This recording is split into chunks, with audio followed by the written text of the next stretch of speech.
Look, the Queensland branch of the Australian Medical Association has been well and truly hijacked by the left and is now officially a card-carrying member of the Labor Party. Yesterday, its president, Chris Perry, said he believed Queensland's Chief Medical Officer, Dr Jeannette had done the right thing by keeping the borders closed. He said this was based on the best medical and scientific advice, and he urged people to back off criticising her. When asked on the Today Show this morning why he backed Dr Young's stance over the Commonwealth Chief Medical Officer's advice, which since March has been to keep the borders open, he couldn't answer. He just mumbled something like, "Oh, I don't know." Well, the acting Chief Medical Officer in Canberra, Professor Paul Kelly, has always maintained closing the borders is not necessary.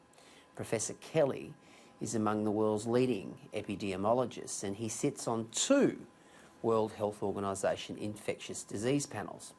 Doesn't get much better than Professor Kelly. So why is the AMA taking Dr Young's assessment over Professor Kelly's? I'll tell you why. It's because the AMAQ are pro-Labor, they want the Palasaczuk government returned, and they've become a captive of the left. In September last year, they even started talking about climate change, saying it would cause higher mortality and morbidity from heat stress. Now, doctors, of course, were very vocal during the 2015 Queensland election campaign, lobbying strongly to get rid of then Premier Campbell Newman.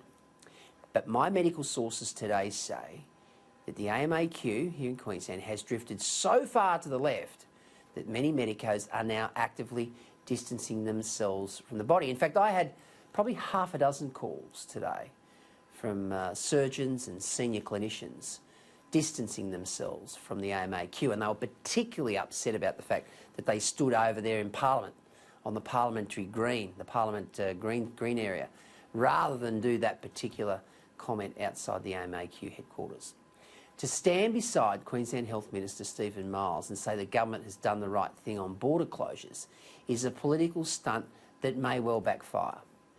A month ago, a Lismore specialist described Queensland's hardline border stance as medical negligence after a string of emergency cases were not granted exemptions to be treated in South East Queensland hospitals. Now, doctors in Queensland need to take a good hard look at their leadership. The current leaders are not reflecting the beliefs of many of their constituents.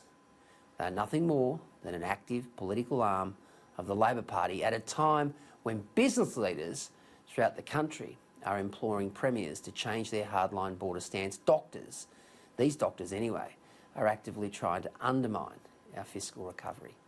Please take whatever they say with a grain of salt.